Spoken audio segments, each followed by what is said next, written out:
Okay, so have you ever noticed how some birthdays just hit differently? Yeah. Like turning 40 or 60 just feels, well, bigger somehow, more momentous. Oh, absolutely. You're not imagining it. Get ready to have your mind blown, everyone, because today we are diving into some seriously fascinating research on aging.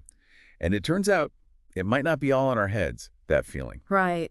And what's really interesting here is that this goes way beyond just, noticing a few more gray hairs or Oh, wrinkles. this is deep, deep dive territory. We're talking molecular level stuff. Exactly. We're getting into the nitty-gritty of what's going on inside our bodies as we age. Love it. So for anyone just tuning in, we're talking about that Scientific American article, Why Aging Comes in Dramatic Waves in Our 40s and 60s. Yes. I was so intrigued when I first saw that Me headline. too. Yeah. It perfectly captures that feeling a lot of us have, right?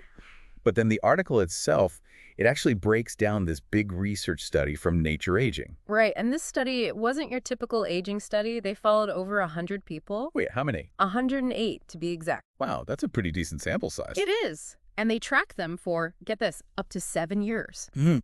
From their 20s all the way into their 70s. Okay, so we're not talking about a quick snapshot in time. This is a serious long-term study. Exactly. And they weren't just, asking people how old they felt. They were digging deep, analyzing blood work, even stool samples. Okay, that's commitment to science right there. Yeah. Analyzing stool samples.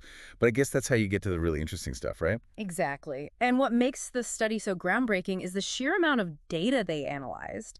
Over 135,000 different molecules and microbes. It's mind-boggling. See, that's what I love about this show. Where else are you going to hear someone geek out about stool samples and molecules?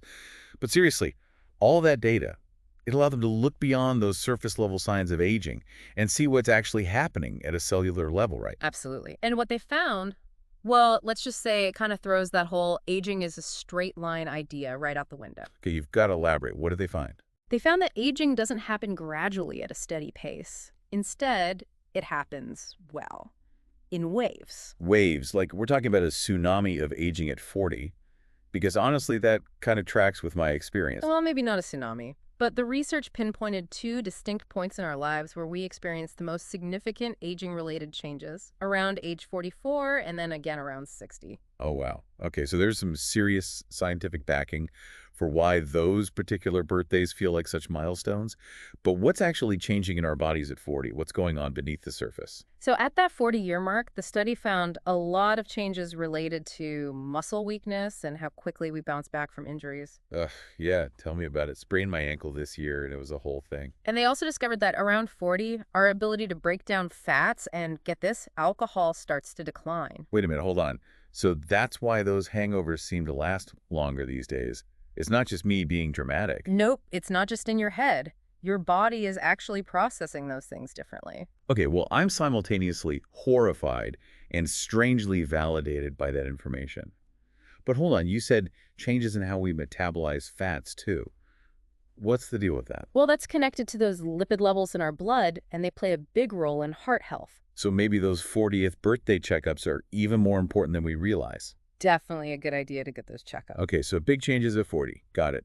But what about that second wave around 60? What's going on in our bodies then? So at 60, the changes are even more pronounced, and one of the most significant areas is our immune system. Oh, no. Yeah, the study found that in the 60-year-old group, those key immune system molecules, their levels were noticeably lower.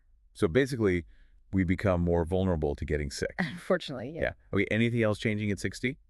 Besides, the immune system taking a bit of a nosedive. Well, they also discovered that our bodies don't digest carbohydrates as efficiently around this age. Okay, so break it down for me. What does that mean for someone in their 60s? Essentially, your body might not process sugars as quickly or as efficiently, which is why managing your carbohydrate intake becomes even more crucial. Makes sense. So watch those carbs.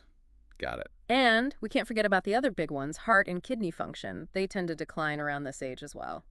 Okay, so that all sounds, well, not great. Like, at all. I can understand why you might say that. But I'm really hoping it's not all doom and gloom here. Oh, definitely not. There's got to be some good news, right? Don't tell me all those years of diligent downing green smoothies were for nothing. No, not at all. Those green smoothies are definitely a good thing. Okay, good. Because I've got a whole system. And you're right, it's not all doom and gloom. In fact, this is where things get really empowering. Okay, now you're talking. Give me the good news.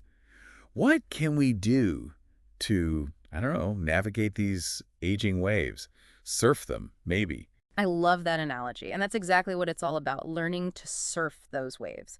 Because they're significant for sure, but they're not set in stone.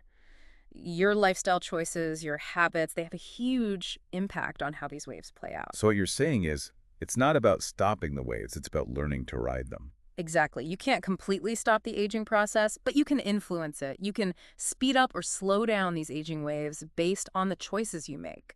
Things like diet, exercise, how you manage stress, those all play a huge role. So there's hope. Mm-hmm. My inner 20-year-old is doing a little dance of joy right now. But before we get into the specifics of how to ride these waves, what we can actually do, I think we need to take a quick break. Sounds good. When we come back, we'll break down exactly how to take charge of your health no matter what your age. Don't go anywhere, everyone. All right, so we've been talking about these aging waves, these key periods where our bodies go through some major changes, especially in our 40s and 60s. Right. But the good news is we're not, like, powerless. It's not a free fall. Not at all. We can actually influence how we ride those waves. So I want to get practical here. What can we actually do with this information? Okay, so let's start with those of you who are, approaching that 40-year mark.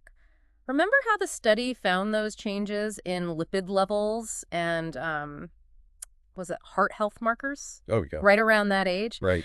That's really your cue to get proactive. Definitely talk to your doctor about getting blood work done. Yeah. Especially to get a baseline for those lipid levels. Okay, lipid levels. Remind me again what those are. So those are the fats in your blood. Right, right. And keeping those in check, that's key for good heart health. It's like getting a peek under the hood, before any major engine trouble starts happening. Exactly. And then along with those regular checkups, make sure you're prioritizing heart-healthy exercise. Okay, so are we talking about more than just like a leisurely stroll around the block at that point? Think more along the lines of brisk walking, maybe some swimming, even dancing. Yeah. Aim for at least 30 minutes most days of the week. Okay. And don't forget strength training a couple times a week. Important. Yeah, building muscle isn't just about, looking good. It's crucial for keeping your metabolism humming along nicely and maintaining your energy levels as you age. So basically your 40s, they're all about building that strong foundation for the years ahead. That's a great way to put it. But what about those of us who are already riding that second wave? Yeah. Those in their 60s. It's not too late to make changes then, is it? Oh, absolutely not. It is never too late. Right. But you are right. When you hit your 60s, it does become even more crucial to be proactive about your health, especially when it comes to your immune system. Right. Make sure you're up to date on all your vaccinations. That includes your annual flu shot. Definitely. And those healthy lifestyle choices we talked about. Those are even more important now. So like turning up the volume on everything we should already be doing. Exactly. A balanced diet, and when I say balanced, I mean really focus on those fruits and vegetables, lean proteins. Lots of colors. Exactly. You want your plate to look like a rainbow, and of course, make sure you're getting enough sleep, and maybe most importantly, find healthy ways to manage stress. Oh, yeah. Stress is the worst. It really can wreak havoc on your body. So in our 40s, it's all about building that strong foundation. Then in our 60s, it's like we're fortifying the castle. I like it. But you know what I find so fascinating about all of this? The fact that scientists were able to pinpoint these specific aging ways in the first place. Does that mean that we could potentially predict age-related diseases even before they start? That is a fantastic question, and it's something that researchers are really excited about. There's a lot of buzz right now around developing what they're calling aging clocks. Aging clocks? Yeah. Okay, I kind of love it. I'm also slightly terrified, but tell me more. So imagine your body has this internal clock that, dictates how fast you age. This research, all this data, it's helping us understand how that clock works and, more importantly, how we might be able to influence it.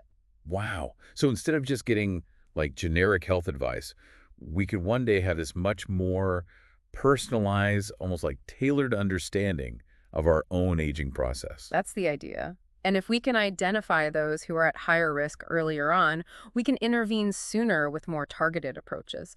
Maybe lifestyle changes, maybe preventative measures, maybe even new therapies developed specifically for those who are most at risk. Okay, that makes me feel a lot better about those milestone birthdays. Like, it's not just about accepting aging, it's about understanding it on a much deeper level and then using that knowledge to our advantage. Right. It's 100%. like we're not just along for the ride anymore. We can actually grab the wheel. Exactly. You have more control than you think. We are not powerless in the face of aging. This research really proves that. By understanding these waves and taking those proactive steps, we can absolutely live healthier, longer lives. This has been incredible. I Yeah. feel like I have this whole new outlook on aging. But before we wrap up, I do have one last question, if you don't mind. The study we've been talking about, it really focused on those two specific age ranges, Yeah. the 40s and the 60s. What about the rest of us? What about those of us who are in between? Is it just like a free-for-all in our 50s? That's a great question. And it's easy to get caught up in those specific numbers, but it's important to remember that, aging is a continuous process. It doesn't just stop and start. Right. Think of those waves more like periods of accelerated change. Okay. But the underlying processes, those are happening throughout our lives all the time, really. So those healthy habits we discussed, Yeah. those are beneficial at any age, not just, when you hit 40 or 60. It's not like you hit the pause button on life at any point. Exactly. It's about making choices that are going to support us throughout the whole journey. Ex- This deep dive has been truly eye-opening. I feel like I've gone from being afraid of those milestone birthdays to being like really curious about them, maybe even a little excited to see what I can learn about my own aging process. And that's the best way to look at it. Aging really is a journey.